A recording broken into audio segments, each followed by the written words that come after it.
यूँ तो आपको पता है कि भारत में आए दिन नए-नए कारनामे होते रहते हैं, नए-नए एक्सपेरिमेंट होते रहते हैं। लेकिन एक्सीडेंटली हमें एक ऐसा हादसा देखने को मिला, जो हादसा एक मालगाड़ी से संबंधित है। जी हाँ, मैं बिल्कुल सही कह रही हूँ, यह हादसा 2 दिन पहले का है और यह मालगाड़ी से संबंधित है, जो कि जम्मू-कश्मीर के रेलवे स्टेशन पे हुआ था। कौन से रेलवे स्टेशन पे हुआ था, कैसे हुआ था और कैसे इसमें हम लोगों ने हेल्प करी या कैसे इस तरीके के काम हुए, वो हम सब लोग आज इस वीडियो के माध्यम से जानने वाले हैं। सबसे पहले आप लोग इस वीडियो को मैक्सिमम शेयर सब्सक्राइब कर दीजिएगा। जो खासकर रेलवे वाला बच्चा है उसको पता होना बहुत ज़रूरी है। जी हाँ, जम्मू कश्मीर से एक रेलगाड़ी, जी हाँ, तो आपने सही सुना, जम्मू कश्मीर से एक रेलगाड़ी लगभग 78 से लगभग 80 किलोमीटर का डिस्टेंस तय करके पंजाब होशियारपुर के आसपास तक पहुंची। अब बात यह थी कि उस रेलगाड़ी में यानी कि उस मालगाड़ी में ड्राइवर ही नहीं था। बिल्कुल, जी हाँ, सही सुना आपने, उस मालगाड़ी में ड्राइवर नहीं था। बिना ड्राइवर की तकनीक शायद अभी तक भारत के अंदर तो नहीं बनी है। तो ये कैसे हुआ और कैसे इसको रोका गया और कैसे शायद एक बड़े हादसे को होने से बचाया गया, यही आज हम लोग जानने वाले हैं। तो सबसे पहले हम जानते हैं कि कहां से ये स्टार्ट हुआ, उस गाड़ी का नंबर क्या था और आगे की वार्तालाप को हम फिर आगे कंटिन्यू करते हैं। जी हाँ, यह हादसा जो हुआ था यह जम्मू कश्मीर के, जी हाँ, जम्मू कश्मीर से जुड़ा हुआ है, जो जम्मू कश्मीर के कठुआ रेलवे स्टेशन की गाथा को बता रहा है। अब जो रीजन दिया जा रहा है कि भाई क्या कारण था, किस कारण से रेलगाड़ी अपने आप चल पड़ी, तो रीजन रेलवे बोर्ड कह रहा है या फिर जो रेलवे अधिकारी है वो कह रहे हैं कि ड्राइवर का कहना है कि वह हैंड ब्रेक लगाना भूल गया था, तो हैंड ब्रेक लगाने के कारण गाड़ी अपने आप चल पड़ी। अब मैम, हैंड ब्रेक लगाने भूलने से गाड़ी अपने आप कैसे चल सकती है? तो इसका एक रीजन फिजिक्स में क्या है भाई, जो जम्मू कश्मीर का हमारा इलाका है वह जो है वह पर्वतीय इलाका है, तो वह ऊंचाई पे है। अब ऊंचाई से ढलान नीचे की ओर जाएगा, तो कहीं ना कहीं एक अट्रैक्शन, गुरुत्व आकर्षण बल ट्रेन को अपनी तरफ खींच रहा था, जिस कारण ट्रेन धीरे धीरे अपना मोशन में आ गई। अब मोशन में आई, अब मोशन में आके जो रेलगाड़ी थी वो कहाँ तक पहुंची, तो लगभग 80 किलोमीटर का डिस्टेंस ट्रेवल करके वह पंजाब के होशियारपुर के ऊंची बसी रेलवे स्टेशन तक पहुंच गई और इस मालगाड़ी का नाम था 14,806 आर। ठीक है, अब मेरा सवाल ये भी था या बच्चों का भी यही सवाल था, बहुत लोग ऐसा कह रहे थे, क्या इसको बीच रास्ते में रोकने की कोशिश नहीं की गई?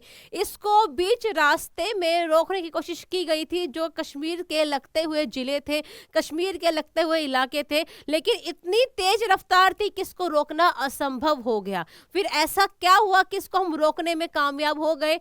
क्योंकि एक था हमारा कर्व्ड इलाका और एक था हमारा स्मूथ सरफेस, और फिजिक्स में आप लोग जानते हैं कि जो हमारा स्मूथ सरफेस होता है वो यूनिफॉर्म मोशन होता है, और यूनिफॉर्म मोशन में स्पीड क्या हो जाती है? कांस्टेंट हो जाती है। तो कहीं ना कहीं साइंस के अनुसार यहाँ पे स्पीड धीमी हुई थी, एक समान गति के कारण, यूनिफॉर्म मोशन के कारण। ठीक है, अब जानते हैं आगे। चलिए जी, अब गाड़ी की स्पीड तो हो गई धीरे, लेकिन फिर भी गाड़ी को रोकना जरूरी था, वरना गाड़ी शायद धीरे धीरे रुकने के चक्कर में बहुत आगे तक चली जाती है ना। बिल्कुल जी, गाड़ी शायद बहुत आगे तक चली जाती। तो गाड़ी को रोकने के लिए जो चीज हम लोगों ने इस्तेमाल करी वो थे हमारे लकड़ी के बने हुए स्टॉपर। अब यहाँ पे अगर आप ध्यान से देखें कि बिल्कुल एकदम फ्लैट सरफेस पे कोई रेलगाड़ी आ रही है और उसको हम ग्रेविटी के अपोजिट लेके जाएंगे। जब ग्रेविटी के अपोजिट लेके जाएंगे तो यहाँ पे जो हमारा जी है, एसिलरेशन ड्यू टू ग्रेविटी, उसका मान क्या हो गया? कम हो गया। और जैसे ही जी का मान कम हो गया, रेलगाड़ी को रोकने में जो हमारे भारतीय कर्मचारी थे रेलवे के, वह कामयाब हुए। सो यहाँ पे फिजिक्स आपको समझ में आई होगी। बिल्कुल जी, जब ढलान से नीचे उतरी तो जी का मान बढ़ा, फिर जब एक प्लेन सरफेस पे आई तो हमारी जो स्पीड थी वह कांस्टेंट हो गई। अब कांस्टेंट स्पीड को रोकने के लिए हमने क्या लगाई? ब्रेकर। सो कहीं ना कहीं यहाँ पे फिजिक्स बहुत ज्यादा यूज हुई है और यही फिजिक्स आपको बहुत अच्छे से समझ में आनी चाहिए। अब हम पढ़ेंगे थोड़ा सा कुछ ऐसा जो साइंस है लेकिन आपको पढ़ना पड़ेगा। चलिए, engine vacuum brake system fail, बिल्कुल जी, ऐसा कहा गया कि भाई हमने क्या हैंड ब्रेक लगाना भूल गए, लेकिन वास्तव में जो जांच हुई है, जांच में क्या पता चला है, जो इंजन था वह ब्रेक हुआ था। जी हाँ, जो इंजन सिस्टम था वह क्या हो गया था, ब्रेक हो गया था, वह क्या हो चुका था, फेल हो चुका था।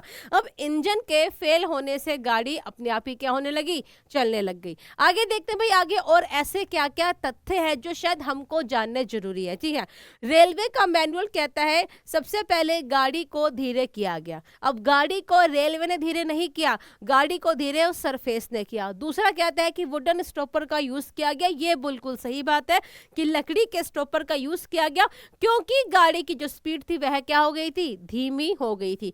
सो भाई इस वारदात के पीछे जो मेन काम था वो क्या था, हमारा डीजल इंजन फेल हो गया। इंजन भी दो प्रकार के होते हैं रेलवे के अंदर, बिल्कुल जी, इंजन कैसे होते हैं, कैसे काम करते हैं, कौन सा शक्तिशाली इंजन है, कौन से साल में आया था, कैसे कैसे खोज हुई थी, ये सब बिल्कुल आपको बताया जाएगा। ठीक है, अब जानते हैं कि कैसे कैसे फिजिक्स ने अपना यहाँ पे खेल दिखाया है। चलिए, सबसे पहले जब भी हम एक गाड़ी के अंदर चलते हैं तो एक गाड़ी को रोकने के लिए हमें क्या लगाने पड़ते हैं। जी हाँ, अगर गाड़ी खुद से नहीं रुक रही तो एक नॉर्मल जो हमारी पैसेंजर ट्रेन होती है उसमें हम क्या लगाते हैं, इमरजेंसी ब्रेक लगाते हैं। क्या लगाते हैं, इमरजेंसी ब्रेक। और शायद यही बात मैंने यहाँ पे लिखी है कि एक चलती गाड़ी को रोकने के लिए हमें क्या लगाने होते हैं, इमरजेंसी ब्रेक। अब यहाँ पे केस अलग था, क्योंकि मालगाड़ी के अंदर कोई ड्राइवर ही नहीं था, मालगाड़ी में ड्राइवर नहीं था, तो यहाँ पे रोकना क्या हो गया था, थोड़ा सा असंभव। इसी वजह से जब तक वह यूनिफॉर्म मोशन में आई उसके बाद हम लोगों ने इस कार्य को चालू किया। अगर कभी आपसे क्वेश्चन पूछ लिया जाए कि एक चलती गाड़ी को रोकने के लिए हमें क्या लगाना पड़ेगा, अचानक से रोकने के लिए, तो हमें इमरजेंसी ब्रेक लगाने पड़ेंगे। अच्छा, समझ में आया। आगे चलते हैं भाई, आगे क्या है, आगे हम पढ़ेंगे जो ब्रेकिंग सिस्टम होता है वो क्या है। ठीक है भाई, ब्रेकिंग सिस्टम का यूज क्या होता है और किस टाइप का ब्रेकिंग सिस्टम हम लोग अधिकतर अपनी ट्रेन्स में यूज करते हैं। तो ब्रेकिंग सिस्टम के अंदर हम लोग संपीड़ित हवा यानी कि कंप्रेस्ड एयर का यूज करते हैं, और इस ब्रेक सिस्टम को या तो एयर ब्रेक के नाम से जाना जाता है या फिर न्यूमेटिक ब्रेक्स के नाम से जाना जाता है। ठीक है जी, ब्रेकिंग सिस्टम जो भारतीय रेलगाड़ियों में यूज होता है, चाहे हमारी वो मालगाड़ी हो चाहे वो पैसेंजर ट्रेन हो, वह सिस्टम है हमारा एयर ब्रेक या फिर न्यूमेटिक ब्रेक्स। आगे चलते हैं। जी हाँ, भारतीय रेल में या फिर विश्व की जितनी भी रेलगाड़ियां, हर रेलगाड़ी के अंदर ब्रेक तो होता है, बिना ब्रेक के गाड़ी कैसे रुकेगी। तो क्वेश्चन अगर आपसे कभी पूछ ले और यह क्वेश्चन बहुत ही फेमस है, क्वेश्चन कहता है सबसे पहले ब्रेक सिस्टम का आविष्कार किसने किया, तो आपके सामने नाम भी है और आपके सामने डायग्राम भी है। बिल्कुल जी, ब्रेक सिस्टम में, जी हाँ, रेलगाड़ियों के अंदर ब्रेक सिस्टम का आविष्कार जॉर्ज वेस्टिंग हाउस ने किया था। आगे चलते हैं जी। अब एक गाड़ी को रोकने के लिए कितना बल लगाना पड़ेगा, बिल्कुल जी, ये गाड़ी आ रही है, इस गाड़ी को हम रोकने के लिए कितना फोर्स लगा रहे हैं।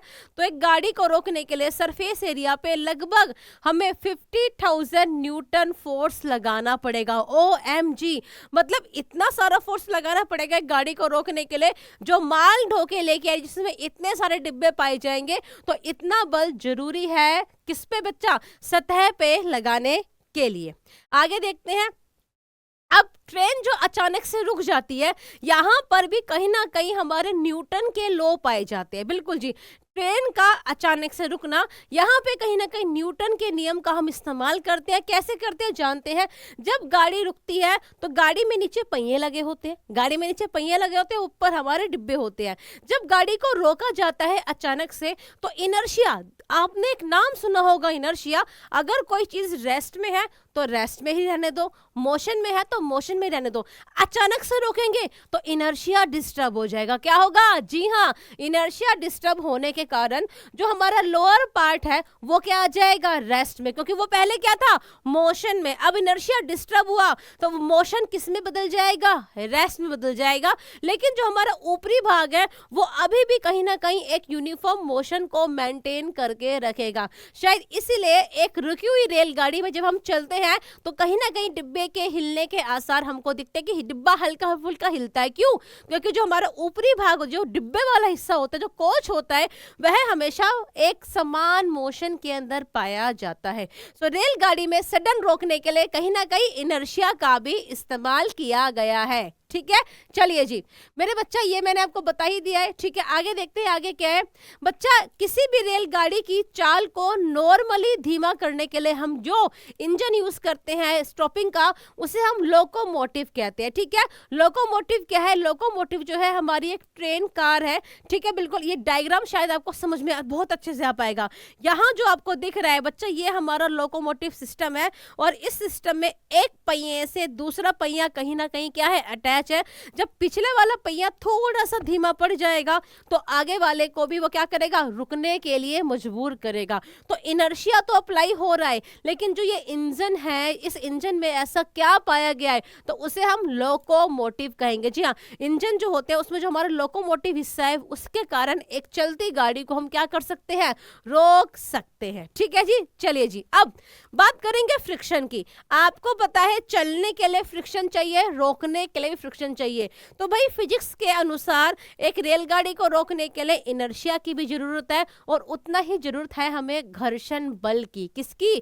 फ्रिक्शन की। ठीक है, एक मेरा सवाल है कि जो हमारी रेलगाड़ी की पटरियां हैं, बिल्कुल जी, ये हमारी रेलगाड़ी की जो पटरियां दिखाई जा रही है, इन पटरियों में लगभग कितनी दूरी होती है तो उसको हम गोज में मेजर करते हैं। ठीक है, इन पटरियों की दूरी को हम गोज में मेजर करते हैं।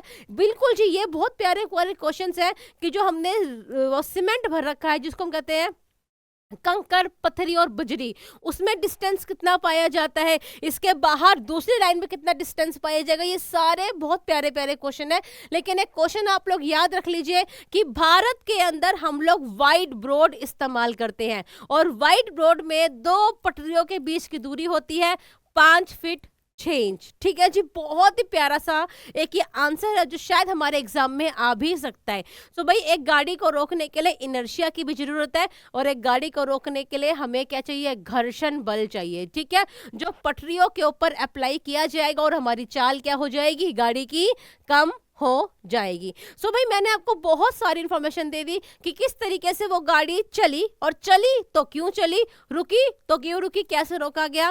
वैसे ये बहुत अच्छी बात है कि किसी के जान माल का नुकसान नहीं हुआ, लेकिन क्या ऐसी लापरवाही आगे भी होती रहेंगी? बिल्कुल, हमें ये जानना है भाई, ऐसी लापरवाही अगर आगे होएंगी तो कोई बड़ा हादसा ना हो पाए। ठीक है, सो इस टाइम तो गाड़ी जा रही है। इस सेशन को देखने के लिए आपका बहुत बहुत धन्यवाद। आप सब्सक्राइब जरूर कीजिएगा। और मेरा आप लोगों से एक बहुत प्यारा सा सवाल है जो शायद मैं पूछना चाहती हूँ कि मालगाड़ी में तो क्या था कि हमने किसी भी तरीके से अलग अलग इक्विपमेंट्स यूज करके मालगाड़ी को रोक दिया। यदि कोई हमारी पैसेंजर ट्रेन या कोई हमारी एक्सप्रेस ट्रेन बिना ड्राइवर के एक पटरी पर चल पड़े तो उसको रोकने के लिए हम क्या करेंगे, हमारे रेलवे कर्मचारी क्या करेंगे, है ना।